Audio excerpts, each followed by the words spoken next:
نحمده ونصلي ونسلم على رسوله الكريم اما بعد سبحانك لا علم لنا الا ما علمتنا انك انت العلیم الحکیم۔ اللہ پاک کے فضل و کرم سے الحمدللہ 30ویں تراویح بھی اللہ نے نصیب فرما دی۔ سب کہہ دیجیے الحمدللہ رب العالمین۔ ہمارے جو ضیوف الرحمن ہیں، اعتکاف والے جو اللہ کے مہمان ہیں، انہوں نے عصر کی نماز کے بعد میرے سامنے ایک مطالبہ رکھا کہ ہم بیت اللہ کی طرف منہ کر کے نماز پڑھتے ہیں، تو بیت اللہ کی تاریخ بیان کر دی جائے۔ بیت اللہ کی تاریخ کیا ہے، تعمیر کیا ہے، اور اس میں بیت اللہ کی طرف منہ کر کے نماز پڑھنے کی حکمتیں، پھر بیت المقدس کی طرف نماز پڑھنے کی حکمتیں۔ تو یہ عصر کے بعد انہوں نے فرمائش کی ہے، میں اللہ کا نام لے کر اللہ سے مدد حاصل کر کے آج صرف اسی ٹاپک پر بات کریں گے انشاءاللہ، کہ بیت اللہ کی تعمیر اور پھر اس کے ساتھ جو دیگر حکمتیں اور مصلحتیں وابستہ ہیں۔ تو خلاصے کے طور پر یہ بات یاد رکھیں کہ آج تک روئے زمین پہ بیت اللہ کی 5 تعمیرات ہوئی ہیں۔ کتنی؟ 5 تعمیرات۔ سب سے پہلی تعمیر جناب سیدنا آدم علیہ السلام نے اللہ کے حکم سے کی۔ دوسری تعمیر سیدنا ابراہیم علیہ السلام نے کی۔ تیسری تعمیر 35 سال کی عمر میں میرے اور آپ کے آقا نامدار صلی اللہ علیہ وسلم نے قریش مکہ کے ساتھ مل کر کی۔ چوتھی تعمیر حضور کے صحابی جناب عبداللہ ابن زبیر رضی اللہ تعالیٰ عنہ نے کی۔ اور 5ویں تعمیر حجاج بن یوسف نے کی۔ 5 تعمیرات ہیں۔ یہ جو ابھی جس تعمیر پر بیت اللہ آپ کو نظر آتا ہے، کعبۃ اللہ چوکور بلڈنگ، یہ حجاج بن یوسف کی تعمیر ہے۔ سمجھ آ گئی بات؟ اب ہم اپنی بات کو شروع سے شروع کرتے ہیں، ابتدا سے۔ اللہ پاک نے جنت سے سیدنا آدم اور بی بی حوا علیہم السلام کو اتارا۔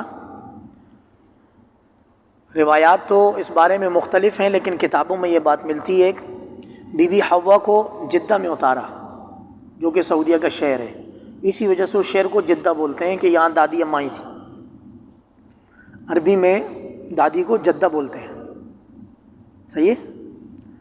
اور آدم علیہ السلام کو مشرق میں ہندوستان یا سری لنکا میں اتارا، اور اتار کر چھوڑ دیا۔ دونوں رو رہے تھے، آدم علیہ السلام بھی اور اماں حوا بھی رو رہی تھی، اور اللہ سے معافی مانگ رہے تھے، یا اللہ ہم سے غلطی ہو گئی۔ اور اس کے ساتھ چونکہ وہ عورت ذات تھی، انہوں نے اتنی زیادہ موومنٹ نہیں کی، لیکن آدم علیہ السلام مسلسل زمین میں موومنٹ میں تھے۔ اور اب تعالیٰ کی ناراضگی تھی، اور وہ چلتے پھرتے رہتے تھے، مانگتے رہتے تھے اللہ پاک سے۔ کرتے کرتے کرتے ایک مقام پر جا کر ان دونوں کی ملاقات ہوئی، اور وہ مقام ہے جبل رحمت، عرفات کا مقام۔ عرفہ کو عرفہ اس وجہ سے کہا جاتا ہے کہ بی بی حوا اور آدم علیہ السلام نے وہاں ایک دوسرے کو پہچانا اور ملاقات کی، ٹھیک ہے؟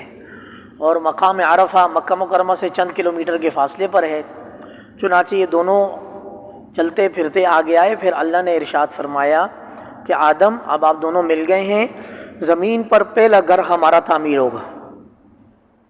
روئے زمین پر پہلا گھر ہمارا تعمیر ہوگا۔ چوتھے پارے کی پہلے صفحے پر آئے تھے، ان اول بیت وضع للناس للذی ببکۃ مبارکہ۔ وہ پہلا گھر جو مکہ میں روئے زمین پر بنایا گیا، وہ ہمارا مبارک گھر ہے، وہ ہمارا۔ تو یہ بیت اللہ روز اول سے بابرکت ہے، جو بھی اس سے منسلک ہوا وہ قوم بابرکت ہو گئی۔ اس لیے اہل قریش کافر ہونے کے باوجود پانی پلانا، حاجیوں کی خدمت کرنا، یہ اسلام سے پہلے بھی بہت اچھے طریقے سے کرتے تھے۔ اس کی تفصیل آگے آنے والی ہے۔ تو چوتھے پارے میں اللہ کا فرمان ہے کہ روئے زمین پر پہلا گھر ہمارا بنے گا۔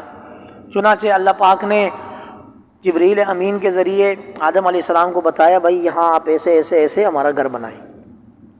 یہ پہلی تعمیر ہو گئی، اور اس کے گرد ہی جو بھی عبادت کا طریقہ تھا، جتنی بھی نمازیں تھیں، جو بھی طریقہ کار تھا، وہ جاری ہو گیا، ٹھیک ہو گیا۔ نوح علیہ السلام کا طوفان آیا، سب کچھ ملیا میٹ ہو گیا۔ یہ جو کہا جاتا ہے کہ نوح علیہ السلام کو طوفان آیا تو بیت اللہ کو اٹھا لیا گیا تھا، اس کی کوئی اصل نہیں ملتی، بلکہ یہ بات ملتی ہے کہ ختم ہو گیا سب۔ طوفان نوح تھا، طوفان نوح کے بارے میں 12ویں پارے میں آتا ہے کہ ہر چیز نے پانی چھوڑا، وفارت النور، روئے زمین پر کون سی چیز تھی جس نے پانی نہیں چھوڑا؟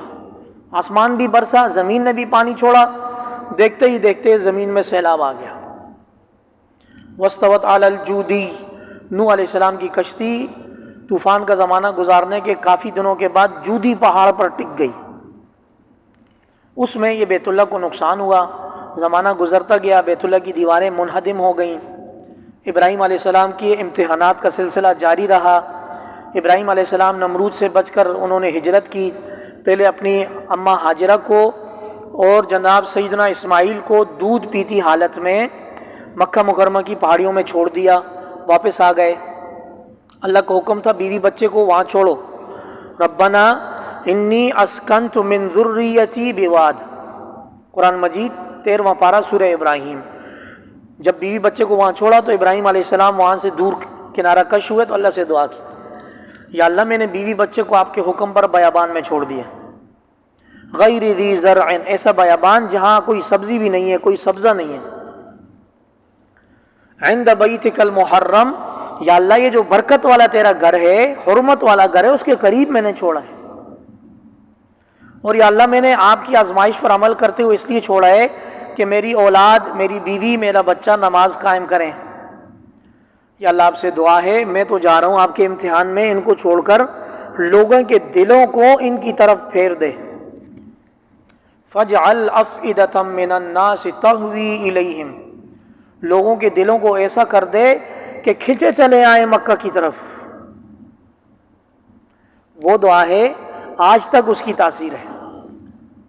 فَاجْعَلْ أَفْئِدَةً مِّنَ النَّاسِ تَهْوِي إِلَيْهِمْ، لوگوں کے دلوں کو ایسا کر دے کہ وہ گرتے لڑکتے کھنچے چلے آئیں مکہ کی طرف۔ اور عربک گرامر کے حساب سے یہ جو یہاں من ہے نا، اس کا مطلب ہے یا اللہ چند لوگوں کے دل بیک وقت رکھنا ایسے، اور اگر اس سے یہ مراد نہ لیتے نا چند دن چند لوگ، تو پوری انسانیت بیک وقت مکہ میں چلی جاتی۔ وہ مکہ والے سنبھال ہی سکتے، ماشاءاللہ ابھی 27ویں شب میں 26 لاکھ چند ہزار لوگ تھے، اس 27ویں شب کو 26 لاکھ چند ہزار۔ تو ابراہیم علیہ السلام کی دعا ہے یا اللہ لوگوں کے دلوں میں سے چند دلوں کو ہر وقت ایسا رکھنا کہ وہ مکہ کی طرف کھنچے چلے آئیں۔ چنانچہ ہماری بھی کیفیت ہوتی ہے، بیٹھے بیٹھے بیٹھے کبھی حرمین کی یاد تڑپتی، انسان بولتا ہے یار سب کچھ چھوڑو چلو مکہ چلتے۔ تو یہ ابراہیم علیہ السلام کی دعا کی تاثیر آتی ہے۔ پھر جس جس کی حاضری لکھی ہوتی ہے وہ پیسوں سے، پاسپورٹ سے، ٹکٹ سے ماورا ہو کر اڑ کر پہنچ جاتا۔ ترکی کے ایک بندے کے گھر میں ڈرون کیمرہ اترا، گر گیا، سچا واقعہ ہے، قریب کا واقعہ ہے۔ تو وہ اس نے ڈرون کیمرہ اٹھایا وائٹ کلر کا، اس نے دیکھا یار اس کے پر ہیں اور یہ اڑتا ہوا آیا ہے، تو اس نے ڈرون کیمرے کو کہا اللہ تیرے پر بڑے کر لے، میں تیرے ساتھ لٹک کے مکہ چلا جاؤں، اللہ تیرے پر بڑے کر لے میں تیرے ساتھ لٹک کے مکہ چلوں۔ وہ لائیو کہیں اس کی ویڈیو ریکارڈ ہو رہی تھی، وہ جس کا کیمرہ گرا تھا وہ آیا، اس نے اس کے پاسپورٹ ٹکٹ کا انتظام کیا، اگلے ہفتے اس کو مکہ بھیج دی۔ حرمین شریفین کی حاضری پیسے پر مبنی نہیں ہے، قبولیت پر اور بلاوے پر مبنی ہے، جب آ جاتا ہے سب کچھ اللہ آسان کر دیتا ہے۔ تو ابراہیم علیہ السلام نے اللہ کے حکم سے اپنی بیوی بچوں کو وہاں چھوڑا، پھر ایک لمبی آزمائش کا سلسلہ گزار کے واپس آئے، تو آگے اسماعیل علیہ السلام ابراہیم علیہ السلام کی ہیلپ کرنے کے قابل ہو گئے، اتنے ہو گئے تھے سمجھے کہ آپ کا ہاتھ بٹا سکیں، دکان سے سبزی لانے کے برابر ہو گئے، چھوٹا موٹا کام کرنے کے برابر ہو۔ اللہ پاک کا حکم آیا چلو اس کو ذبح کرو ہمارے نام پر۔ عمر تھی ابراہیم علیہ السلام کی 90 سال سے اوپر، 90 سال کی عمر میں اسماعیل علیہ السلام پیدا ہوئے ہیں۔ ابراہیم علیہ السلام کے یہاں پہلی اولاد 90 سال کی عمر میں آئی ہے۔ تھوڑے سے وہ بڑے ہوئے، اللہ کا حکم آیا چلو اس کو ذبح کرو۔ ذبح کرنے کے لیے لے جانے لگے، شیطان کو پتہ چلا ابراہیم اپنی یکتا اکلوتی اولاد کو اللہ کے نام پر ذبح کرنا چاہ رہے ہیں، تو شیطان بندے کی شکل میں آ کر اسماعیل علیہ السلام کو ورغلایا، پتہ ہے تمہیں والد کہاں لے کے جا رہے ہیں؟ تو اسماعیل علیہ السلام جاگ رہے تھے، اسماعیل علیہ السلام کھلی آنکھوں جاگ رہے تھے، سو نہیں رہے تھے۔ تو اسماعیل علیہ السلام نے کہا مجھے معلوم ہے کہاں لے کے جا رہے ہیں، مجھے معلوم ہے کہاں لے کے جا رہے ہیں، یہاں سے جا۔ اس کو دھتکارا، ابراہیم علیہ السلام کو ورغلایا، بھائی ایک ہی بیٹا ہے، جاگتی آنکھوں اس کو کیوں ذبح کر رہے ہو؟ اس کو ذبح نہ کرو اللہ کے نام پر، ایک ہی ہے۔ تو ابراہیم علیہ السلام نے بھی دھتکارا۔ پھر وہ شیطان حسب سابق ابراہیم علیہ السلام کی اہلیہ کے پاس گیا، ان کو ورغلایا کہ آپ کو پتہ ہے ابراہیم اپنے بچے کو کہاں لے کر جا رہا ہے؟ سب نے کہا بھائی ملعون یہاں سے دور ہو جاؤ، وہ اللہ کا حکم پورا کرنے کے لیے جا رہے ہیں۔ دھتکارا گیا، ابراہیم علیہ السلام کے پاس 3 دفعہ آیا، تینوں دفعہ ابراہیم علیہ السلام نے کہا دور ہو جاؤ ملعون۔ وہ تینوں مقامات جمرات ہیں جہاں پر حاجی جا کر کنکر مارتا ہے، یہ وہ نشانیاں ہیں جہاں ابراہیم علیہ السلام نے اس شیطان کو کہا تھا دفع ہو جائے یہاں سے، اور اس کو کچھ اٹھایا ہوگا مارنے کے لیے۔ اللہ پاک کو وہ ادا پسند آئی۔ آج بھی مسلمان جا کر کنکر مارتے ہیں، کسی کا پرانا حساب کتاب ہو تو وہ جوتا بھی دے مارتا ہے، پرانی ایڈجسٹمنٹ کر لیتے ہیں نا۔ وہاں جا کر عمر رسیدہ افراد کو بڑا جوش آتا ہے، کبھی اچھا ہر سال کوئی واقعہ پیش آتا ہے، سعودی حکومت کہتی ہے ہم روکنا چاہیں بھی تو نہیں روک سکتے، یہ پرانا حساب کتاب برابر ہو رہا ہوتا ہے۔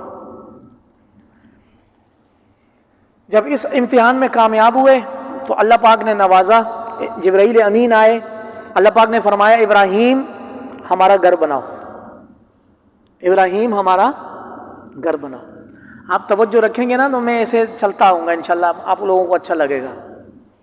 اب جبرائیل علیہ السلام نے ابراہیم علیہ السلام کو آدم علیہ السلام کی بنیاد کی وہ رہنمائی کی، اسکیچ بنا کے دیے، بھائی یہاں یہاں یہاں یہاں ایسے چوکور بلڈنگ آپ بنائیں گے یا 5 کونا بلڈنگ آپ بنائیں گے۔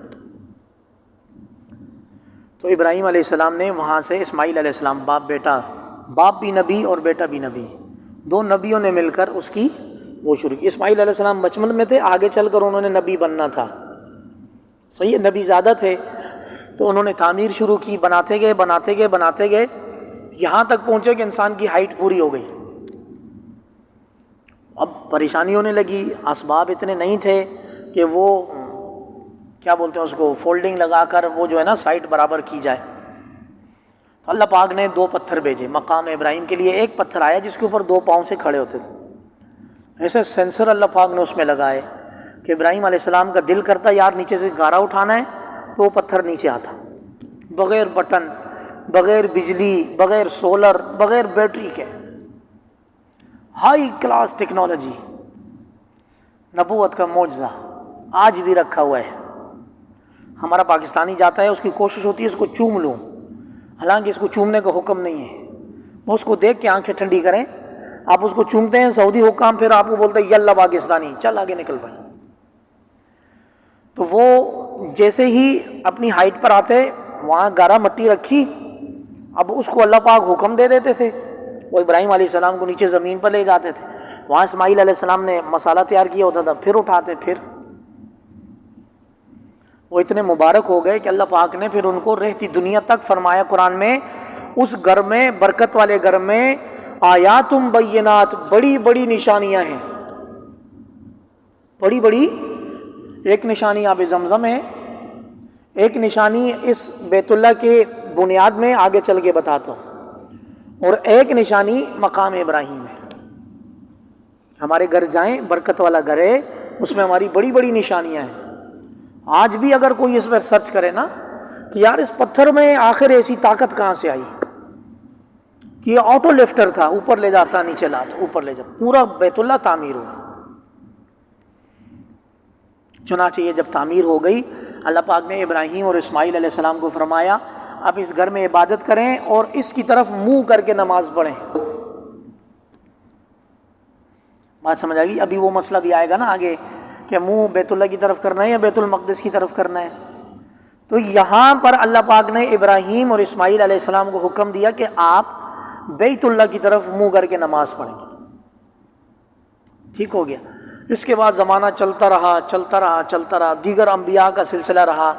داؤد علیہ السلام کے زمانے میں اس سلیمان علیہ السلام نے، جیسے کہ گزشتہ کل گزرا، بیت المقدس کی تعمیر کی، تو اللہ نے ان کو حکم دیا کہ آپ عبادت کریں بیت المقدس کی طرف منہ کر کے۔ یہاں بنو ابراہیم اور بنو اسرائیل یہاں سے الگ ہو گئے قبلوں میں۔ یہ وہ ٹرننگ پوائنٹ ہے کہ بیت المقدس والوں کے لیے قبلہ بیت المقدس ہو گیا، مکہ والوں کے لیے قبلہ مکہ ہو گیا، بیت اللہ ہو گیا۔ عبادت چلتی رہی، نبی آتے رہے، وہ عبادت کرتے رہے، یہاں تک کہ ایک وقت موسیٰ علیہ السلام اور ہارون علیہ السلام پر ایسا آیا کہ فرعون نے کرفیو لگایا کہ کوئی بھی مسلمان گھر سے باہر نظر آئے اس کو مارو عبادت کرتے ہوئے۔ تو اللہ نے حکم دیا کہ اے موسیٰ، اب آپ اپنے گھروں میں اپنی اپنی انفرادی نماز پڑھیں۔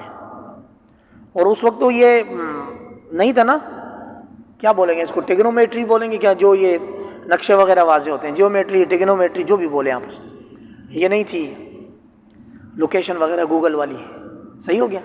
تو فرمایا اللہ پاک نے اس خاص کرفیو کے زمانے میں کہ موسیٰ اور ہارون اپنی قوم کو بولیں کہ اپنے اپنے گھروں میں جیسے آسانی ہو عبادت کریں، جدھر چاہیں منہ کر کے عبادت کریں۔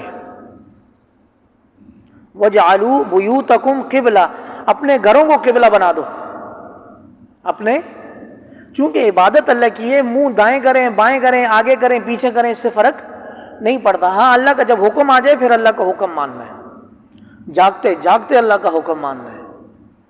کیسے؟ جاگتے جاگتے اللہ کا حکم ماننا ہے۔ اب سب کو اللہ کا واسطہ ہے، صحیح ہے۔ تو یہ وقت بھی آیا۔ اب آگے چلتے چلتے جناب نبی کریم صلی اللہ علیہ وسلم کی پیدائش ہوئی، ولادت باسعادت ہوئی، حضور صلی اللہ علیہ وسلم کی عمر ہوئی 35 سال۔ ہم اس زمانے کو زیادہ ڈسکس کریں گے۔ اس کے بعد جو عبداللہ بن زبیر رضی اللہ تعالیٰ کا زمانہ ہے یا حجاج بن یوسف کا ہے، ہم بس اس کو بیان کر کے آگے چلیں گے، اس میں ڈسکس زیادہ نہیں کریں۔ نبی کریم صلی اللہ علیہ وسلم کے زمانے میں جو تیسری تعمیر ہوئی ہے، پہلی تعمیر جناب آدم علیہ السلام، دوسری تعمیر حضرت ابراہیم علیہ السلام، تیسری تعمیر حضور کو نبوت ملنے سے 5 سال پہلے، جب حضور صلی اللہ علیہ وسلم کی عمر مبارک 35 سال تھی تو بیت اللہ کو رینوویشن کی ضرورت پڑی، کمزور ہو گیا، اس کی دیواریں گرنے لگیں۔ سب لوگوں نے یہ فیصلہ کیا کہ چلو مشورہ کرتے ہیں، بیت اللہ کی نئی تعمیر کرتے ہیں۔ صبح سویرے جاگیں گے انشاءاللہ، اور جاگ کر مت بیت اللہ پہنچیں گے اور بیت اللہ کی نئی تعمیر کریں گے۔ جن کو نیند آ رہی ہے وہ پانی شانی پی لیں، آنکھوں پر پانی مار لیں، تاکہ لفظ جاگنا میں چھوڑ دوں۔ یار میں اپنی تقریر کو آگے صحیح لے کر چلوں، مجھے لفظ جاگنا اپنی بات میں فٹ کرنا پڑتا ہے، کیونکہ لوگ مجھے سوتے ہوئے نظر آ رہے ہیں۔ تو پہلے تو کسی کا اتفاق ہی نہیں ہو رہا تھا کہ بیت اللہ کی تعمیر کو سر نو تعمیر کرنا ہے تو اس بلڈنگ کو گرایا جائے گا، شہید کیا جائے گا، پھر دوبارہ تعمیر کی جائے گی، مشورہ نہیں آ رہا تھا۔ صحیح ہے، سب بڑے لوگوں نے سوچا بھائی یہ ہمارے باپ دادا دین ابراہیمی کی نشانی ہے، اس کو ہاتھ نہیں لگاؤ۔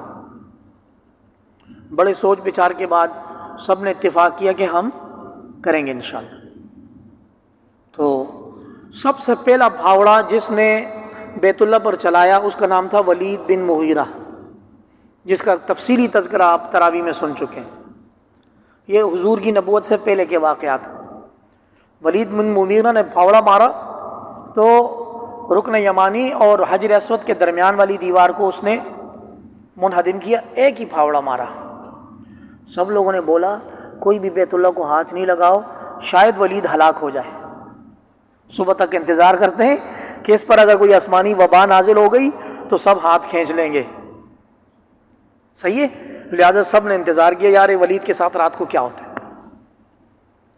اب چونکہ نیک مقصد تھا ان لوگوں کا، ولید کی رات صحیح گزر گئی، اگلے دن صبح سویرے دوبارہ ولید پھاوڑا لے کر بیت اللہ میں پہنچ گیا۔ اب سب کے سینوں میں شرح صدر ہو گیا کہ یار اس کا مطلب ہے اللہ پاک کو ہماری یہ ادا پسند آنے والی ہے کہ ہم بیت اللہ کی نئی تعمیر کریں۔ پھر تو سب پھاوڑے لے کر پہنچ گئے، اور وہ عمارت جو ابراہیم علیہ السلام نے تعمیر کی تھی اس کو شہید کر کے منہدم کر دی۔ صحیح ہے، ان لوگوں کو بیت اللہ سے محبت بہت تھے مشرکین مکہ بت رکھے ہوئے تھے، سب کچھ تھا، لیکن بیت اللہ سے والہانہ محبت تھی۔ وہ ابرہہ نے جو بنایا تھا بیت اللہ کے مقابلے میں، تو یہی مکہ کا ایک رہائشی تھا جس نے جا کر اس کی بے حرمتی کی تھی، اور پھر ابرہہ اپنا لشکر ہاتھیوں کے ساتھ لے کر آیا، اور پھر سورہ فیل میں اس کا پورا واقعہ ہے۔ اب جب یہ عمارت ملیا میٹ کر کے زمین کے ساتھ برابر کر دی، اب اس کی تہ میں جا رہے تھے، ڈیپتھ میں نا، جو سوائل ٹیسٹنگ وغیرہ کے بعد جو چند نیچے آپ جاتے ہیں، تو کرتے کرتے وہ بنیاد آئی جہاں سے ابراہیم علیہ السلام نے اٹھایا تھا۔ ایک بندے نے اس بنیاد پر پھاوڑا مارا، اتنی زور کی گرج بجی مکہ مکرمہ میں کہ پورا مکہ ہل گیا اور دھواں دھواں ہو گیا۔ یہ من جانب اللہ اشارہ آ گیا کہ بس اب اس کو ٹچ نہیں کر سکتے، یہاں سے آپ نے بنیاد اٹھانی ہے، اس سے نیچے جانے کی اجازت نہیں ہے، کیونکہ بیت اللہ کے نیچے اللہ پاک کے خزانوں میں سے بڑے خزانے پڑے ہوں۔ تو من جانب اللہ پورا مکہ ہلا، سب ڈر گئے، اور سب نے بولا بھائی اب اس سے نیچے، اس سے زیادہ نیچے ڈیپتھ میں نہیں جا سکتے۔ چنانچہ ان کا سب سے عمر رسیدہ شخص تھا، ایک مخزومی قبیلے سے تھا، اس نے تمام لوگوں کو جمع کر کے خطبہ دیا، اے لوگو، اے ابراہیم کے دین کو ماننے والو، اے لات و عزا کو ماننے والو، اے فلاں فلاں بتوں کے ماننے والو، میں تمہیں رب تعالیٰ کی قسم دیتا ہوں کہ بیت اللہ کی تعمیر میں حلال مال استعمال کرو گے، سود، زنا اور جوئے کے مال استعمال نہیں کرو گے۔ یہ 3 گناہ تھے جس کو وہ گناہ سمجھتے۔ سود تھا اس وقت بھی، خدا نخواستہ اپنی باندیوں سے زنا کروا کے اس کی کمائی لیتے تھے، اور جوا ہوتا تھا۔ تو اس نے، جو عمر رسیدہ بندہ تھا، اس نے تمام مکہ والوں کو تنبیہ کر کے ڈرایا کہ کوئی بھی حرام ایک پائی بھی استعمال نہیں کرے گا اس کی تعمیر میں۔ چنانچہ بہت سارے قبیلوں میں آدھی آدھی دیوار تقسیم ہوئی، رکن یمانی اور حجر اسود کے درمیان کا حصہ قریش کے پاس آیا، کچھ حصہ بنو بکر کے پاس آیا، کچھ خزاع والوں کے پاس آیا، جتنے بھی قبائل آباد تھے، سمجھ آ رہی؟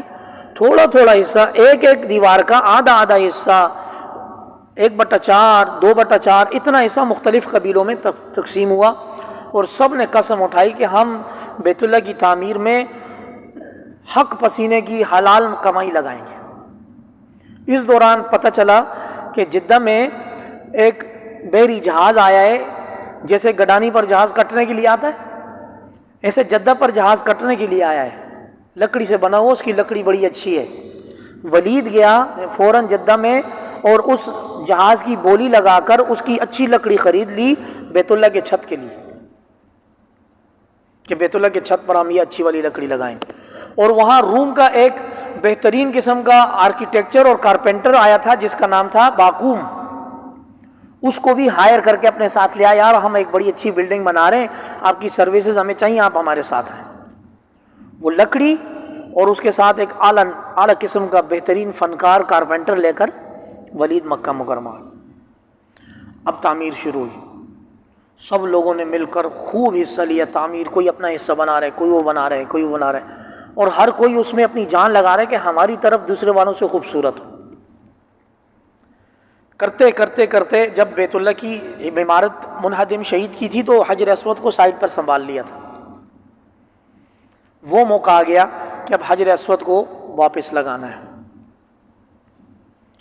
ان لوگوں کے پاس حلال مال اتنا ہی تھا کہ بجائے 5 کونا عمارت بننے کے، جو حتیم ہے نا، حجر اسماعیل اس کو بولتے ہیں، اتنا مال تھا کہ وہ 5 کونا نہیں بنا سکے، ریسورسز کم تھے، حلال مال کم تھا، تو چکور مربع عمارت بنا دی اور حتیم کے ایریے کو باہر رکھ دیا کہ بھائی ہمارے پاس حلال مال ختم ہے، انویسٹمنٹ ختم ہو گئی، جتنی سیونگ تھی ختم۔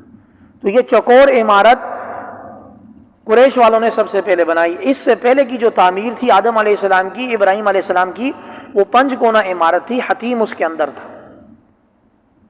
بات سمجھ آ رہی ہے؟ اب ایک تو انہوں نے یہ تبدیلی کی، دوسرا اب حجر اسود کو رکھنے کی باری آئی، ہر قبیلہ بولے ہم رکھیں گے۔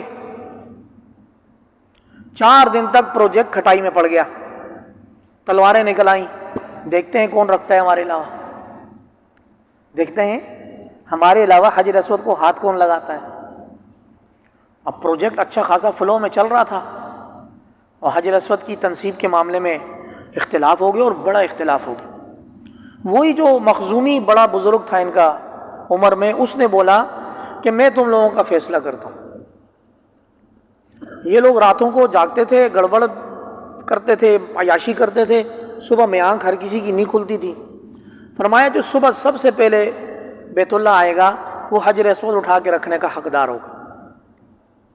اگلے دن سب سے پہلے بیت اللہ میں داخل ہونے والے میرے اور آپ کے آقا محمد مصطفیٰ صلی اللہ علیہ وسلم سب سے پہلے۔ اب نبی کریم صلی اللہ علیہ وسلم کا ڈیسائیڈڈ رائٹ تھا کہ حجر اسود اٹھائیں اور بیت اللہ میں جہاں رکھنا ہے، جہاں رکھا ہوا ہے وہاں لگا لیں۔ لیکن نبی کریم صلی اللہ علیہ وسلم کو اللہ پاک نے نبوت سے پہلے ہی فراست دی تھی۔ فرمایا ایک چادر لاؤ، چادر لائی گئی۔ اس چادر میں نبی کریم صلی اللہ علیہ وسلم نے حجر اسود اٹھا کے رکھا۔ ہر قبیلے کے سردار کو بلایا کہ اس کے کونوں کو آپ پکڑیں، درمیان سے پکڑیں، کونے پکڑیں۔ جتنے بھی 10-12 جتنے قبیلے کے سردار تھے انہوں نے چادر کو پکڑ کے اٹھایا۔ حضور صلی اللہ علیہ وسلم نے حجر اسود اٹھایا اور یہ کہہ کر لگایا کہ یہ حجر اسود آپ ہی لگا رہے ہیں، میں آپ کا نمائندہ ہوں، اس میں کوئی ایسی بات نہیں ہے میں نے لگایا آپ نے لگایا ایک ہی بات ہے، میں بطور نمائندہ اس حجر اسود کو اس کی جگہ پہ رکھ رہا ہوں۔ اس طرح نبی کریم صلی اللہ علیہ وسلم نے عرب کی ایک بہت خونریز جنگ سے جو نیکی کے نام پر ہونے والی تھی مکہ والوں کو بچا دیا۔ جب حضور صبح سویرے مطاف میں موجود تھے، یہ کفار قریش مشرکین مکہ کے سردار جب آئے تو انہوں نے دیکھا محمد سب سے پہلے آئے تو ان سب نے نعرہ لگایا، ھذا محمد صادق الوعد الامین رضینا بہ۔ ماشاء اللہ بھائی محمد آئے، یہ تو وعدہ سچا کرنے والے ہیں، امانت دار ہیں، ہم اس سے راضی ہیں۔ نبوت سے 5 سال پہلے، اور جب نبوت کا پیغام ملا یہی لوگ اس کے خلاف ہو کے جانی دشمن ہو گئے۔ ٹھیک ہے، اب جب تعمیر مکمل ہو گئی تو اب نبی کریم صلی اللہ علیہ وسلم اور صحابہ کو جب نبوت ملی تو حضور صلی اللہ علیہ وسلم رکن یمانی اور حجر اسود کے درمیان کا جو ایریا ہے اس میں کھڑے ہو کر بیت اللہ کی طرف عبادت کرتے تھے۔ بیت المقدس والا حکم بھی بیچ میں آ جاتا بیک وقت ایک ڈائریکشن پہ، کیونکہ اس وقت جو آخری نبی چل رہے تھے ابراہیم علیہ السلام کے بعد جو دیگر انبیاء کا سلسلہ چلا، سلیمان علیہ السلام، یعقوب علیہ السلام، یوسف علیہ السلام، تو پھر عبادت کا مرکز بیت المقدس ہو گیا تھا۔ طواف بیت اللہ کا ہوتا تھا، بیت المقدس کا طواف نہیں ہوتا تھا، لیکن قبلہ جو نماز کے لیے قرار دیا گیا تھا وہ بنی اسرائیل میں نبوت کا سلسلہ چلتے چلتے چلتے چلتے بیت المقدس ہو گیا۔ لیکن نبی کریم صلی اللہ علیہ وسلم کو اپنے جد امجد جناب ابراہیم سے اتنی محبت تھی، دل میں خیال آتا تھا کہ کاش یہ بیت اللہ ہی قبلہ ہو جائے۔ مکہ مکرمہ میں تو کوئی ایشو نہیں تھا، مدینہ منورہ جب ہجرت کر کے آئے تو 16 سے 17 مہینے حضور صلی اللہ علیہ وسلم کے بیت اللہ کی یاد میں تڑپتے ہوئے گزرے۔ مدینہ آئے، مسجد نبوی کی تعمیر رکھی، مسجد نبوی کا قبلہ رکھا ہی بیت المقدس کی طرف۔ آج جو حضور کا محراب ہے اس کے بالکل اپوزٹ محراب تھا، بالکل اپوزٹ، اور حضور نماز میں سے اپنی نگاہ اوپر اٹھاتے تھے کہ ابھی وہی آئے گی، ابھی وہی آئے گی۔ اب یہاں ان حکمتوں کو ذکر کر لیتے ہیں کہ مکہ مکرمہ میں رہتے ہوئے بیت المقدس کی طرف نماز پڑھنے میں کیا حکمت تھی، مدینہ منورہ میں آ کر بیت المقدس سے واپس مکہ مکرمہ بیت اللہ کی طرف واپس ہونے میں کیا حکمت تھی۔ تو سب سے پہلے مکہ مکرمہ کی حکمتیں جاگ کر سن لیں، جاگتی آنکھوں کھلے کانوں سن لیں، آپ کو رب کا واسطہ سن لیں۔ صحیح ہے، کیا تھی وہ؟ یہ تھی کہ جو لوگ مشرکین مکہ تھے نا، وہ نام تو ابراہیم علیہ السلام کا لیتے تھے لیکن ان کے نام پر گڑبڑ بہت مچا لی تھی۔ 360 بت تو بیت اللہ کے اندر رکھے ہوئے تھے، ان کی مخالفت کرتے ہوئے نبی کریم صلی اللہ علیہ وسلم عبادت کرتے تھے اللہ کی، لیکن ان کی مخالفت میں بولتے تھے آپ نے اس بیت اللہ کی روح مار دی، جس مقصد کے لیے اللہ نے اس کو بنایا تھا وہ مقصد آپ نے فوت کر لیا ہے، اس لیے میں اللہ کے حکم پر بیت المقدس کی طرف منہ کر کے نماز پڑھوں۔ بات سمجھ آ رہی ہے؟ مخالفت مقصود تھی مشرکین مکہ کی۔ یہ جو سب کچھ کر رہے ہیں ہم آپ کے عمل میں آپ کے ساتھ شامل نہیں ہیں، ایون کہ عبادت کے اندر بھی آپ الگ عبادت کریں، ہم الگ عبادت۔ یہ جو یہود کی، نصارہ کی، مشرکین مکہ کی مشابہت سے حضور نے نفرت فرمائی ہے نا، اس میں بہت بڑی حکمتیں ہیں۔ ہمارا آج کا مسلمان تھوڑا سا براڈ مائنڈڈ ہو جائے تو وہ جا کر مغرب کی جولی میں بیٹھ جاتا ہے، ان کی اچھائیاں، ان کی تعریفیں کرتے ہوئے تھکتا نہیں ہے۔ بھائی ہم یورپ جاتے ہیں، ہم کینیڈا جاتے ہیں، وہاں ماشاءاللہ بہت اچھا، ہر چیز بہت اچھی، اللہ کرے اور اچھا ہو جائے۔ ایمان سے اچھا نہیں ہو سکتے۔ اللہ نے ایمان ہمیں دیا ہوئے، ہمارے اخلاق، ہماری عادات، ہمارے معاملات گڑبڑ ہو گئے، ہم قصوروار لازمی ہیں، لیکن اللہ کے ریکارڈ میں انشاءاللہ کام ہمارا بنے گا۔ اور اس کا یہ مطلب بھی نہیں کہ ہم اخلاق کی ابتری کے ساتھ ہی زندگی گزارتے رہیں، ہمیں اپنے اخلاق کو درست کرنے کی کوشش کرنی چاہیے۔ لیکن یہود و نصارہ کی مخالفت عبادت میں بھی آئی ہے، جیسا کہ آپ نے حضور کے عمل سے مکہ مکرمہ میں دیکھ رہے ہیں۔ سامنے بیت اللہ رکھ لیں، لیکن ان کو بتا رہے ہیں کہ میں بیت المقدس کی طرف منہ کر کے نماز پڑھ رہا ہوں، ایک ڈائریکشن میں بیت اللہ بھی اور بیت المقدس بھی، اور وہ ڈائریکشن بنتی ہے رکن یمانی اور حجر اسود کے درمیان میں۔ صحیح ہے۔ یہیں پر ایک بات آپ کو اور بتاتا چلوں، طواف کرنے کے بعد، یہ بات کی بات ہے، طواف کرنے کے بعد فتح مکہ ہو گیا، سب کچھ ہو گیا، جب طواف کے 7 چکر پورے ہوئے، اللہ کریم ہمیں مقبول حاضری نصیب فرما دے، صحت تندرستی کے ساتھ نصیب فرما دے۔ جب طواف کے چکر پورے ہو گئے تو سیدنا عمر رضی اللہ تعالیٰ عنہ کے دل میں خیال آیا، حضور ہمارے 7 چکر خیریت سے پورے ہو گئے، کیوں نہ ہم مقام ابراہیم کے قریب قریب 2 رکعت نماز طواف کا شکرانہ پڑھ لیں۔ یہ خیال حضرت عمر کے دل میں آیا،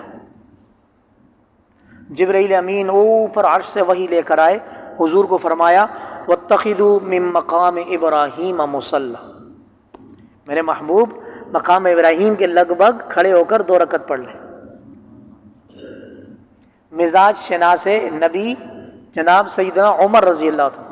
تو آج تک امت جو طواف کے بعد 2 رکعت پڑھتی ہے، یہ حضرت عمر کا صدقہ ہے۔ صدقہ سے مراد یعنی ان کی بنائی ہوئی ریت ہے جو اللہ کو اتنی پسند آئی کہ اللہ نے پہلے پارے میں آیت نازل کر دی، میرے محبوب مقام ابراہیم کے پاس مصلی بنائیں اور وہاں 2 رکعت ادا کریں۔ یہ ایک اضافی بات آ گئی۔ مدینہ منورہ تشریف لے گئے، مدینہ منورہ میں یہود آباد تھے، اور یہود عبادت کرتے تھے، جو بھی کرتے تھے بیت المقدس کی طرف۔ 16 سے 17 مہینے ان کے دلوں کو اسلام کے قبول قریب کرنے کے لیے، دیکھو بھائی دین اسلام حق مذہب ہے، آپ کی کتابوں میں ذکر ہے، آپ بھی عبادت کرتے ہیں بیت المقدس کی طرف، ہم بھی بیت المقدس کی طرف عبادت کرتے ہیں، آپ اپنے ادیان چھوڑ کر ہمارا دین قبول کر لیں۔ جیسا کہ سرکردہ علماء نے، یہود کے علماء میں سے عبداللہ بن سلام اور دیگر چند بڑے بڑے یہودی علماء نے حضور صلی اللہ علیہ وسلم کو جب مدینہ منورہ میں پہلی نگاہ میں دیکھا، دوسری ملاقات نہیں، دور سے پہلی نگاہ میں دیکھا، عبداللہ بن سلام فرماتے ہیں خدا کی قسم میں نے محمد کا چہرہ دیکھا اور میرے دل نے گواہی دی یہ چہرہ سچا چہرہ ہے، یہ چہرہ عرفت ان وجہہ لیس بوجہ کذب، میرے دل نے گواہی دی اس شخص کا چہرہ سچا چہرہ ہے، جھوٹا چہرہ نہیں ہے۔ چنانچہ عبداللہ بن سلام نے حضور صلی اللہ علیہ وسلم سے 1-2 سوال کیے جو ان کی کتابوں کے مطابق بالکل درست جواب تھے۔ عبداللہ بن سلام نے کہا اشہد ان لا الہ الا اللہ واشہد ان محمد رسول اللہ۔ اس طرح ان لوگوں کو دین کے قریب کرنے کے لیے حضور نے 16 سے 17 مہینے عبادت کی۔ اس کا ان پر ریئیکشن آ گیا، ریئیکشن ہی آ گیا۔ انہوں نے یہ پروپیگنڈا کیا کہ محمد کا اپنا تو قبلہ ہی نہیں ہے، ہمارا قبلہ استعمال کر کے اپنی دین کی ترویج کر رہا ہے، بجائے اس چیز کو ہدایت کا ذریعہ بنانے کے الٹا استعمال کرنے لگے کہ اگر اس کا اپنا دین ہوتا تو اس کا اپنا قبلہ ہوتا، یہ ہمارا قبلہ استعمال کر رہا ہے، اس کا مطلب ہے یہ ہمارے دین کی طرف آئے گا۔ 16 سے 17 مہینے حضور نے بیت المقدس کی طرف نماز پڑھی، ساتھ ساتھ دل میں خیال آتا، نماز میں اللہ پاک حضور کا وہ منظر بیان فرما رہے، اے میرے محبوب آپ کی نگاہ نماز میں ہماری طرف اٹھتی ہے، ہمیں بہت اچھا لگتا ہے۔ قد نرا تقلب وجہک فی السماء، آپ کا چہرہ انور کو آسمان کی طرف اوپر کرنا ہم دیکھ رہے ہیں، ہم زیارت کر رہے ہیں، ہم زیارت کریں، ہمیں اچھا لگتا ہے، ہمیں پتہ ہے کب ہم نے وہی نازل کر رہی ہے، ہمیں آپ کی ادا پسند آ رہی ہے۔ 16 سے 17 مہینے ظہر کی نماز سے پہلے ظہر کی نماز سے پہلے یا بعد میں، ایسا معلوم ہوتا ہے کہ وہی آ گئی، اور اللہ پاک نے دوسرے بارے میں ارشاد فرمایا فَوَلِّ وَجْهَكَ شَطْرَ الْمَسْجِدِ الْحَرَامِ، چہرہ انور کو عبادت میں بیت اللہ کی طرف پھیر دیں۔ وہ جو بیت المقدس قبلہ بنا تھا سلیمان علیہ السلام کے بعد، وہ آ کر حضور کے اوپر وہی نازل ہونے سے اب ختم ہو گیا۔ تالیف قلب مشرکین یہود کی، جو مدینہ منورہ میں یہود تھے، مشرکین نہیں، یہود کو دین کے قریب کرنا مقصد تھا، وہ نہیں ہوئے، وحی کے ذریعے معلوم ہوا ان کے دلوں پر مہرے ہیں، جنہوں نے ایمان لانا تھا وہ لے آئے۔ اب ذرا آپ چہرہ مبارک بیت اللہ کی طرف پھیریں، ذرا ہم چیک کریں کہ آپ پر یقین رکھنے والے پکے ہیں یا کچے ہیں۔ جو لوگ ایمان لائے تھے نا، چہرے کی تبدیلی قبلے کی تبدیلی کوئی عام موومنٹ نہیں تھی۔ قرآن فرماتا ہے وَإِنَّهَا لَكَبِيرَةٌ، یہ ایکٹیویٹی بہت ہی بڑی اور بھاری ایکٹیویٹی ہے۔ ہم دیکھیں گے کہ آپ کی وحی پر کون یقین لاتا ہے، اور آپ کی ایڑیاں بدلتے ہوئے آپ کے پیچھے کون چہرہ بدلتا ہے۔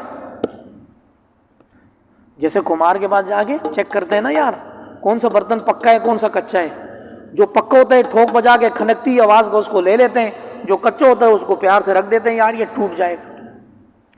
تو اللہ پاک نے جو تحویل قبلہ فرمایا، قبلے کو ٹرانسفر کیا، اس میں ایمان لانے والوں کا بہت بڑا امتحان تھا۔ دلوں پر بوجھ ہوا، یار اب تک جو ہم مکہ مکرمہ سے عبادت کرتے آئے ہیں، 14 سال ہماری عبادتیں بیت المقدس کی طرف ہوئی ہیں، وہ قبول ہو گئیں یا رد ہو گئیں؟ اب جب ہم بیت اللہ کی طرف منہ کر کے نماز پڑھیں گے، پتہ نہیں قبول ہوں گی یا نہیں ہوں گی۔ یہ پروپیگنڈا چھڑ گیا مدینہ منورہ میں، بہت بڑا ہاٹ ٹاپک بن گیا، بہت بڑا ہاٹ ٹاپک، اتنا ہاٹ ٹاپک بن گیا کہ اللہ پاک کو اس کی صفائی کے لیے مزید وحی اتارنی پڑ گئی۔ اللہ نے فرمایا لیس البر ان تولوا وجوہکم قبل المشرق والمغرب، بہت بڑا پروپیگنڈا بنایا۔ انہوں نے بولا دیکھو محمد نے قبلہ تبدیل کر دیا، یہ چند دنوں بعد اپنا دین بھی تبدیل کرے گا۔ یہ یہود نے کہا یہ ہماری طرف ہی آئے گا، ہمارا دین برحق ہے۔ اور منافقین ادھر عبداللہ بن ابی، اور وہ تو پہلے سے تیار تھے، وہ بولتے تھے یار یہ کیا بات ہوئی، ہم ادھر نماز پڑھیں ادھر نماز پڑھیں، یہ کنفیوژن کریٹ کر دی۔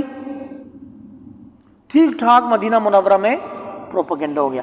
اللہ پاک نے قبلے کی طرف چہرہ کرنے کی جڑ سے تردید کر دی۔ میرے محمد یہ آپ سے الجھ رہے ہیں کہ نیکی بیت المقدس کی طرف منہ کر کے نماز پڑھنا ہے یا نیکی بیت اللہ کی طرف منہ کر کے نماز پڑھنا ہے، اصل نیکی کیا ہے؟ اللہ پاک نے فرمایا اصل نیکی چہروں کا پھیرنا نہیں ہے بیت المقدس اور بیت اللہ کی طرف۔ وَلِلَّهِ الْمَشْرِقُ وَالْمَغْرِبُ، مشرق مغرب اللہ کی ہے، جدھر منہ کر کے پڑھو نماز اللہ قبول کرے گا۔ نیکی یہ ہے کہ اللہ اور اس کے رسول پر ایمان لاؤ۔ لیس البر ان تولوا وجوہکم قبل المشرق والمغرب، یہ کوئی بڑی نیکی نہیں ہے کہ منہ مشرق کرنا ہے یا مغرب کرنا ہے۔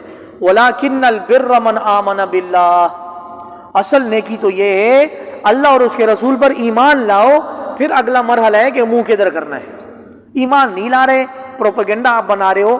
اللہ نے اس آیت کے ذریعے مدینہ منورہ میں اچھلنے والا پروپیگنڈا کل کر دی۔ چنانچہ حکم نازل ہوا، مسجد نبوی میں دوران نماز حکم نہیں آیا، اچھی طرح ذہن میں رکھیں۔ مسجد نبوی میں نماز سے پہلے یا نماز کے بعد حکم آیا ہے؟ غالب گمان یہ ہے کہ ظہر کی نماز سے پہلے حکم آیا ہے۔ چنانچہ حضور صلی اللہ علیہ وسلم نے ظہر کی نماز مسجد اسی کیفیت میں تھی، اپوزٹ سائڈ پر جو آج حضور کا محراب ہے اس میں کھڑے ہو کر بیت اللہ کی طرف منہ کر کے نماز پڑھی۔ ایک صحابی نے حضور کے ساتھ ظہر کی نماز ادا کی، انہوں نے دیکھا وہی آئیے اور قبلہ تبدیل ہو گئے۔ وہ نکلے مسجد نبوی سے باہر، اپنا کام کرتے رہے، آخر میں ان کو یاد آیا یار مدینہ سے اس طرف دور ایک اور مسجد بھی ہے، ان لوگوں کو جا کر بھی پیغام دوں کہ قبلہ تبدیل ہو گیا ہے۔ اور یہ ٹاپک گردش میں تھا، حضور کا آسمان کو دیکھنا، اپنی تمنا کا اظہار کرنا۔ صحابہ کرام انتظار میں تھے کہ قبلہ تبدیل ہوگا، حضور کی چاہت پر اللہ فیصلہ کریں گے۔ تو انوائرمنٹ بنی ہوئی تھی، یہ صحابی سرپٹ بھاگے اس مسجد کی طرف جو آج مسجد قبلتین کہلاتی۔ اس مسجد کی طرف جو آج مجلس ہے مسجد قبلتین، اللہ پاک سب کو بار بار لے جائے گا۔ مسجد قبلتین پہنچے، بھاگتے کانپتے، وہاں عصر کی نماز کی دوسری رکعت تھی، عصر کی نماز کی دوسری رکعت تھی، چاہے آپ سو رہے ہوں یا جاگ رہے ہوں، وہاں عصر کی نماز کی دوسری رکعت تھی۔ خرم بھائی کتنی رکعت تھی؟ سبحان، سب کہو سبحان اللہ۔ خرم بھائی کی برکت سے باقی سونے والے جاگیں گے انشاءاللہ۔ انہوں نے نماز کے باہر سے اس صحابی نے آواز لگائی، الا ایھا الناس قد تحولت القبلہ، لوگوں قبلہ چینج ہو گیا ہے، لوگوں قبلہ، میں حضور کی مسجد میں نماز پڑھ کے آیا ہوں، قبلہ تبدیل ہو گیا۔ پھر تاریخ نے یہ واقعہ مشہور محفوظ کیا کہ نماز کے اندر اللہ کا حکم آ گیا، تو ان صحابہ کرام کو ذرا برابر اللہ کے حکم پر تأمل نہیں ہوتا تھا کہ یار ابھی سوچیں، استخارہ کریں، میٹنگ کریں، کیا کرنا ہے۔ نماز کے اندر حکم آ گیا، امام بالکل ایسے یہ بیت اللہ، یہ بیت المقدس، امام اس طرف کھڑے تھے، انہوں نے آواز لگائی، سب سے پہلے امام گھومے دائیں طرف نماز میں، آہستہ آہستہ گھومتے گھومتے گھومتے وہاں چلے گئے اور ایسے کھڑے ہوئے۔ اب ان کے پیچھے جو جتنے بھی نمازیوں کی صفیں تھیں، انہوں نے امام کو دیکھا، پھر ساری کی ساری صفیں پیچھے سے گھومنا شروع ہو گئیں، 2 رکعت بیت المقدس کی طرف، اگلے 2 رکعت بیت اللہ کی طرف۔ نماز کے دوران چونکہ قبلہ تبدیل ہوا ہے، اس لیے اس مسجد کو تاریخ مسجد قبلتین بولتی، اس لیے اس مسجد کو تاریخ مسجد قبلہ۔ آج بھی بیت المقدس کی طرف جو قبلہ ہے اس کا، وہ اوپر جیسے ہماری یہ مسجد ہے، اس کے اوپر پلر کے اوپر مصلی بنایا ہوا ہے کہ بیت المقدس کی طرف مصلی یہ تھا۔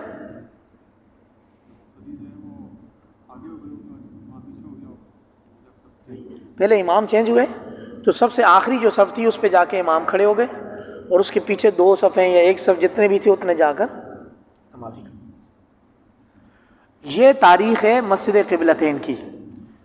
مسجد قبلتین کے بارے میں بہت ساری دیگر غیر مستند چیزیں مروی ہیں، میں نے آپ کو بخاری شریف کا خلاصہ بتایا۔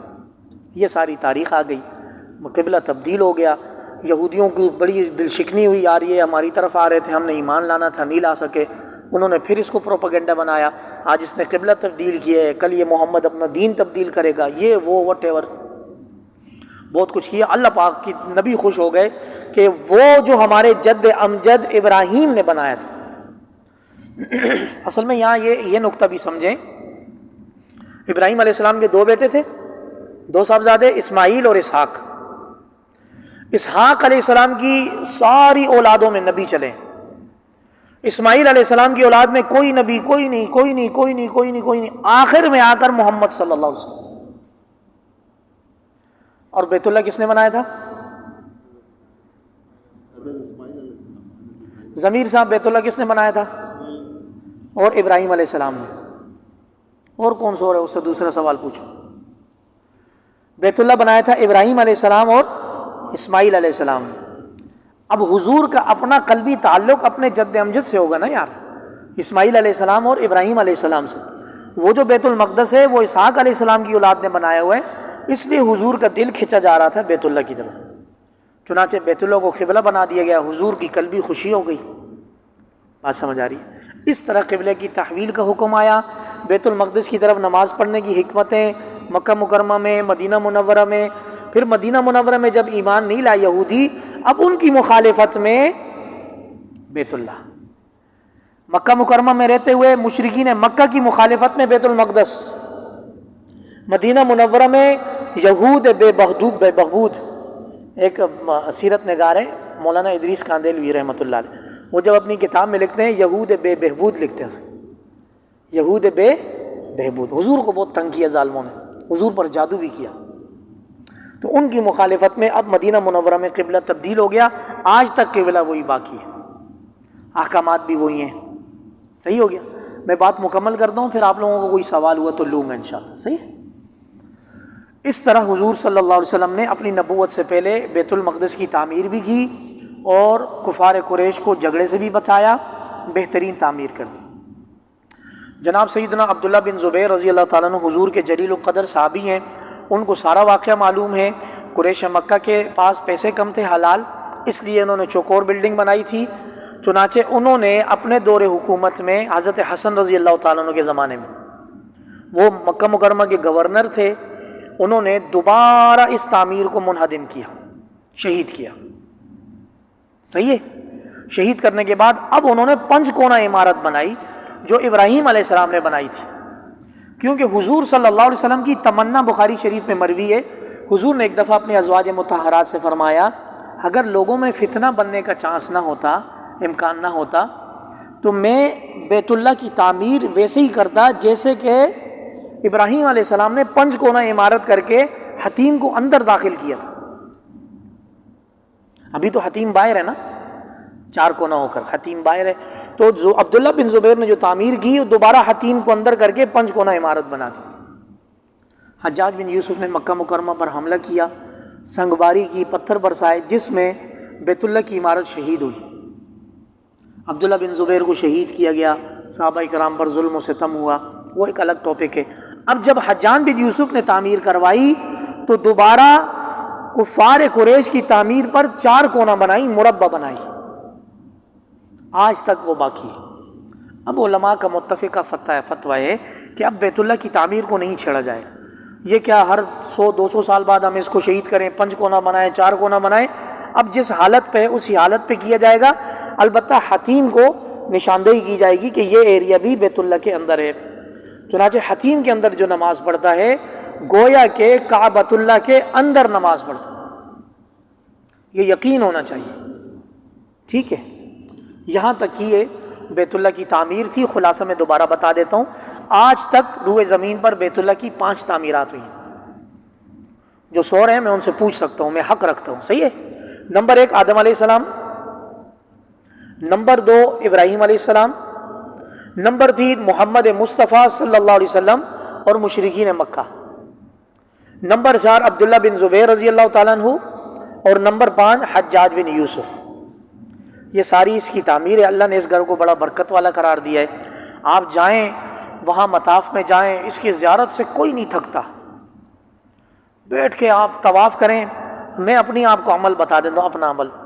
حالانکہ افضل سے زیادہ طواف کریں. عمرے سے زیادہ افضل کیا ہے؟ آپ کثرت طواف کریں. اور طواف کبھی ایک کلی ہے. جب آپ طواف بولتے ہیں تو 7 چکر مراد ہوتے ہیں، 1 چکر مراد نہیں ہوتا. ایک بندے نے ہمیں اتنا پریشان کیا. کیسے؟ ہمارے گروپ میں ایک بندہ تھا، میں تربیتی کلاسیں وغیرہ وہاں لیتا تھا، ہوٹل میں بھی سمجھاتا بھی تھا، مسئلے مسائل بھی. تو وہ آ کر رات کو بولتا میں نے 7 طواف کیے ہیں. مجھے اس کی قسمت پہ رشک آتا، ظالم کا بچہ. اور میں گروپ میں بولتا ماشاءاللہ آج فلاں صاحب نے 7 طواف کیے. اب طواف کی ڈیفینیشن یہ ہے کہ جب آپ 1 طواف بولتے ہیں تو اس سے 7 چکر مراد ہوتے ہیں. تو 7 طواف کا مطلب 49 چکر لگائے اس نے بیت اللہ کے. اور 49 چکر کا مطلب یہ ہے کہ طواف کے پیکج میں شامل ہے 2 رکعت نماز تحیۃ الطواف. جب آپ کے 7 چکر پورے ہوں گے تو آپ 2 رکعت مقام ابراہیم کے پاس یا پیچھے کھڑے ہو کر پڑھیں گے، پھر آپ زمزم پیئیں گے. یہ سارا پورا ایک کمپلیٹ فارمولہ ہے. اگلے دن اس نے آ کے بولا میں نے 16 طواف کیے ہیں. میں نے کہا ماں یہ تو راکٹ ہے یار. صحیح ہے. تو میں نے اگلے دن لوگوں کو اور ترغیب دلائی. میں نے کہا فلاں صاحب نے ماشاءاللہ 16 طواف کر دیے. تیسرے دن اس نے آ کر میں نے 29 طواف کیے ہیں. میں نے کہا استاد یہ تو حد ہو گئی یار. میں نے کہا ادھر بیٹھے میرے پاس، لوگوں کو فارغ کیا یہ وہ.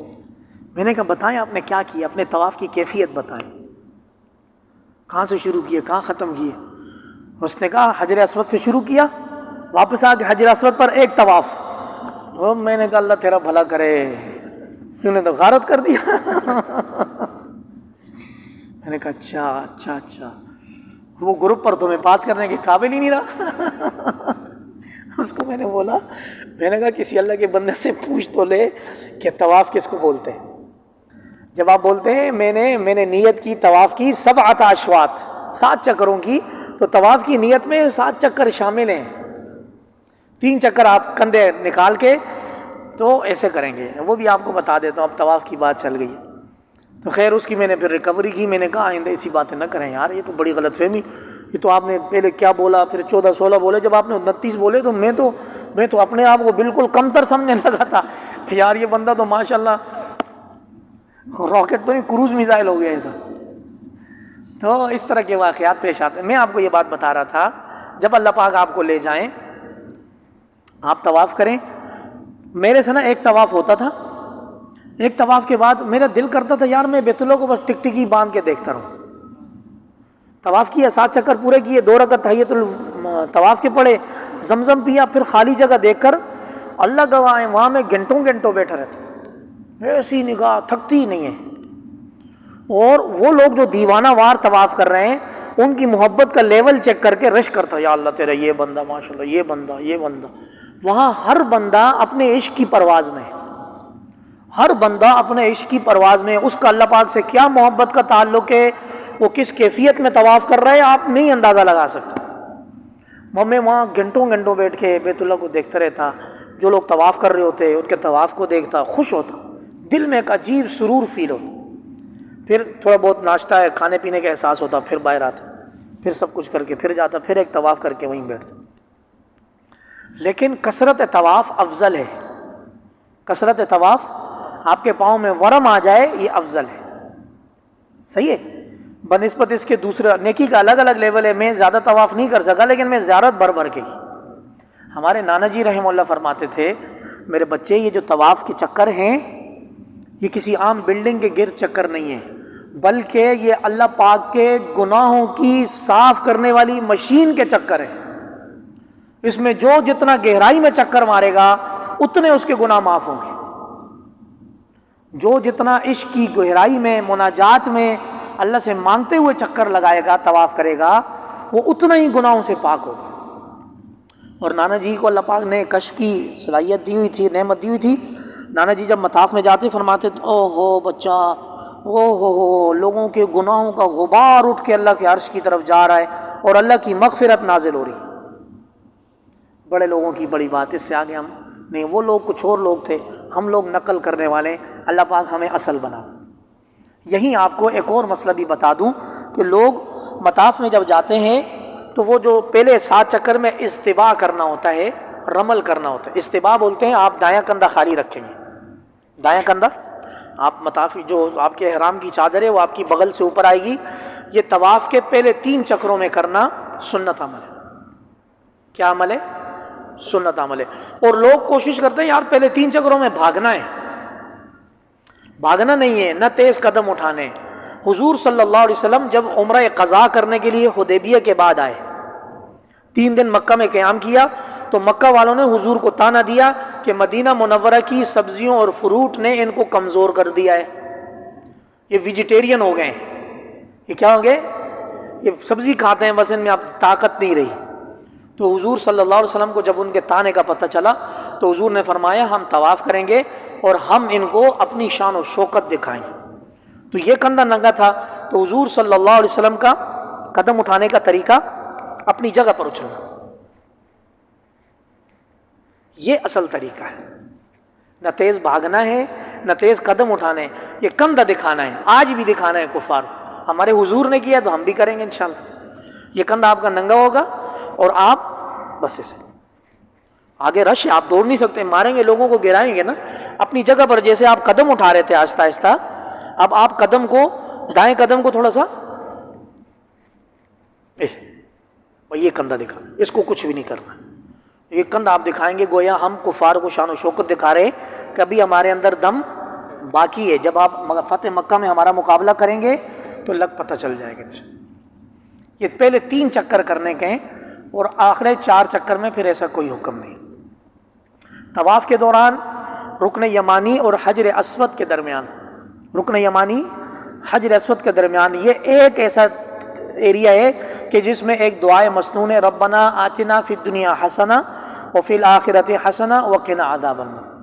اس کے علاوہ حجر اسود سے لے کر واپس رکن یمانی تک آنے تک جو مناجات آپ کو آتی ہیں، جو آپ اللہ سے باتیں کر سکتے ہیں وہ آپ کری جائیں، کری جائیں، دل دل میں کری جائیں، دل دل میں۔ اور وہاں آپ اس کیفیت میں نہ رہیں کہ آپ کی یکسوئی حاصل ہوگی اور آپ کو خلوت حاصل ہوگی تو آپ کریں گے، وہ اللہ پاک کی محبت کرنے والوں کا سمندر ہے، اس میں ڈوب جائیں، یکسوئی اور اطمینان اور سکون کی تلاش وہاں شاید ہی کسی کو ملے، وہ ایک بہتا ہوا سمندر ہے عشاق کا، عاشقوں کی ایک بالکل سمندر چل رہا ہے، اس میں غوطہ لگائیں، دل کا تعلق اللہ سے جوڑیں اور سر نیچے کیے اللہ سے مانگتے جائیں، یا اللہ میں تیرا بندہ، تو مجھے اپنے مطاف لے آیا، میں تیرا کیسا شکر ادا کروں. پھر وہاں سے آگے باتیں شروع کر دیں. اللہ کریم ہم سب کو عافیت کے ساتھ بار بار مقبول حاضری نصیب فرما. کوئی سوال ہے یا دعا کریں؟ جی.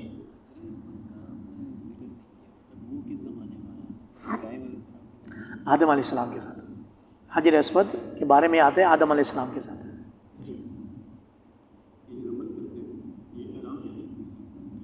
بالکل عام طواف نہیں. جب آپ احرام پہنیں گے تو رمل احرام کی حالت میں آپ کندھا بھی ننگا کریں گے اور احرام کی حالت میں آپ رمل کریں گے. آپ اگر صرف طواف کر رہے ہیں پہلی منزل پہ، دوسری منزل پہ یا نیچے طواف میں، اور آپ نے کپڑے پہنے ہوئے ہیں، پھر آپ رمل نہیں کریں گے. رمل خاص ہے احرام کے ساتھ. جی کچھ بھی نہیں ہوگا، کوئی ایسا حکم نہیں ہے. زیادہ سے زیادہ آپ ایک مٹھی گندم صدقہ کر دیں. کر دیں. اب امام صاحب کو دعا تو دیں گے نا، یار امام صاحب نے بتا دیا. ہاں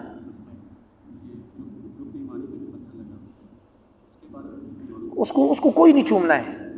رکن یمانی اور حجر اسود یہ دو نشانیاں ہیں کہ ان دو باؤنڈریز کے درمیان آپ نے ربنا آتنا فی الدنیا حسنہ وفی الآخرۃ حسنہ وقنا عذاب النار پڑھنا ہے. بس اس کو چھونا، پیار کرنا، بوسہ دینا صرف اور صرف حجر اسود ہے. اور حجر اسود کو حالت احرام میں اس سے دور رہیں تو اچھا ہے. اس کے اوپر عود خوشبو لگی ہوتی ہے، آپ اس کو چومیں گے تو آپ کا دم نکل جائے گا، یعنی یہاں پر دم آ جائے گا. اور وہاں ریال میں اگر دم آیا تو بندے کا دم نکل جاتا ہے. غلط ہے، نہیں کرنا چاہیے. کچھ بھی نہیں. رکن یمانی کا مطلب یہ کہ یمن کی طرف والا کونا. پتھر نہیں لگا ہوا، وہ اس کی نارمل بلڈنگ ہے اور انہوں نے اس غلاف کے درمیان سے اس کو واضح کیا ہوا ہے، نکالا ہوا ہے. اس کی چند روایات میں فضیلت بھی آتی ہے لیکن ہمارے ہاں وہ کنسیڈر نہیں ہے. 4 کونے ہیں: حجر اسود، رکن عراقی، رکن شامی، رکن یمانی. تو یہ 4 کونوں کو ڈائریکشن ہے، جیسے شمال، جنوب، مشرق، مغرب. ہمارا بر صغیر کا مسلمان وہاں غلطی کرتا ہے، یا تو پہلی دفعہ گیا ہوتا ہے یا وہ عشق کی پرواز میں بہت آگے ہوتا ہے. جہاں تک اس کا ہاتھ پہنچتا ہے وہ ہاتھ لے جاتا ہے، پھر چومتا ہے. جہاں کچھ نہیں پہنچا نیچے سے پاؤں لے جا کے اس کو ٹچ کرنے کی کوشش کرتا ہے. میں نے اپنی آنکھوں سے دیکھا جہاں نہ ہاتھ پہنچتا ہے نہ پاؤں پہنچتا ہے وہاں وہ رومال پھینکتا ہے. مسجد نبوی کے فانوسوں پر رومال پھینکتا ہے. وہ رومال اوپر سے ٹچ کر کے آتا ہے، پھر اس کو چوم کے آنکھوں پہ لگا کے کیا. وہ شرطہ تنگ ہوتا ہے، شرطہ بولتا ہے یاللہ پاکستانی کیا کر رہے، چل آگے یار، آگے نکل. سوال.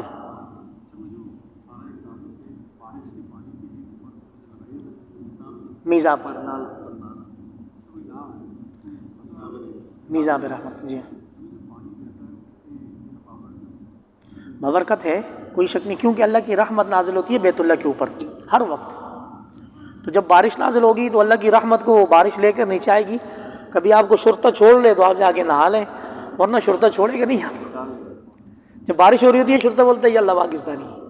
جی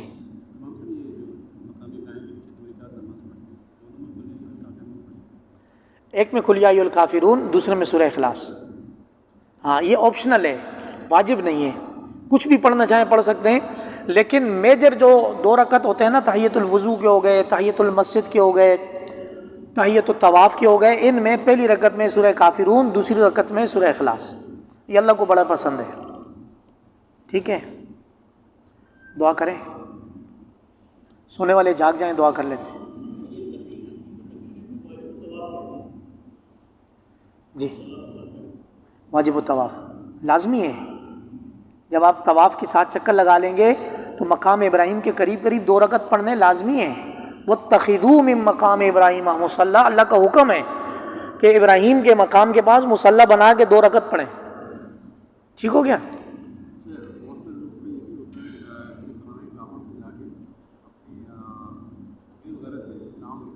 کوئی ثابت نہیں ہے. سوال یہ ہے کہ لوگ جا کر وہاں بیت اللہ کے اوپر غلاف کے اوپر نام لکھنے کی کوشش کرتے ہیں، کہیں سے ثابت نہیں ہے. ہاں ایک چیز اور ہے، اللہ پاک آپ کو مطاف کے اندر قدرتی طور پر کوئی بندہ دکھاتے ہیں جو آپ کے قریبی لوگوں سے بالکل میچ کھا رہا ہوتا ہے، دائیں بائیں سے، آگے پیچھے سے، آپ کو اتنا شک ہو جاتا ہے کہ وہ بندہ آیا ہوا ہے۔ یہ ایک نیک فعل ہے کہ اللہ کریم اس کو جلدی اپنے گھر کی مقبول حاضری دکھائے گا، صحیح ہے۔ اس کے علاوہ کہیں بھی آپ نہ، آپ جنت البقیع میں جائیں، وہاں پر پینٹنگ کر کر کے بیڑا غرق کیے ہوئے، آپ غزوہ احد پہ جائیں، وہاں کچھ لوگوں نے لکھ لکھ کے بالکل اس کا ستیہ ناش کیا ہوا ہے۔ جیسے ہمارے یہاں برے صغیر میں واش روموں کے اندر لکھا جاتا ہے، ویسے وہاں مقدس مقامات پر لکھا جاتا ہے۔ سب غلط ہے، سب غلط، نہیں کرنا چاہیے۔ عشق کا لیول یہاں ہے جو آنکھوں سے چھلکتا ہے، باقی اور کوئی اظہار کے طریقے نہیں ہیں۔ ایک بچہ تھا ہندوستان کے، ایک بزرگ قاری محمد طیب صاحب گئے، وہ یتیم بچہ تھا، مسجد نبوی میں اس کو بولا کہ آپ ہمارے پاس آؤ، ہمارے پاس کھانا بھی ہے، پینا بھی ہے، ہمارے پاس تعلیم بھی ہے۔ وہ بچہ یتیم تھا، اس نے ماں سے اجازت لی کہ میں ان کے ساتھ جاؤں گا، ٹھیک ہے۔ جب وہ مسجد نبوی کے کونے پر آیا تو اس نے قاری محمد طیب صاحب رحمۃ اللہ علیہ سے پوچھا کہ آپ جہاں مجھے لے جا رہے ہیں وہاں محمد ہیں؟ تو قاری طیب صاحب رحمۃ اللہ علیہ پہ لرزہ طاری ہو گیا اس بچے کی بات سے، صحیح ہے۔ انہوں نے کہا بیٹا وہاں سب کچھ ہے، یہ نہیں ہے، وہاں ہندوستان میں سب کچھ ہے، یہ ہستی نہیں ہے۔ اس بچے نے زور سے ہاتھ چھڑایا، اس نے کہا میں یہاں مر جاؤں گا ان کو چھوڑ کے نہیں جاؤں گا، یہاں مر جاؤں گا ان کو چھوڑ کے نہیں جاؤں گا۔ اللہ کریم مقبول حاضری نصیب فرما۔ دعا کر لیتے ہیں۔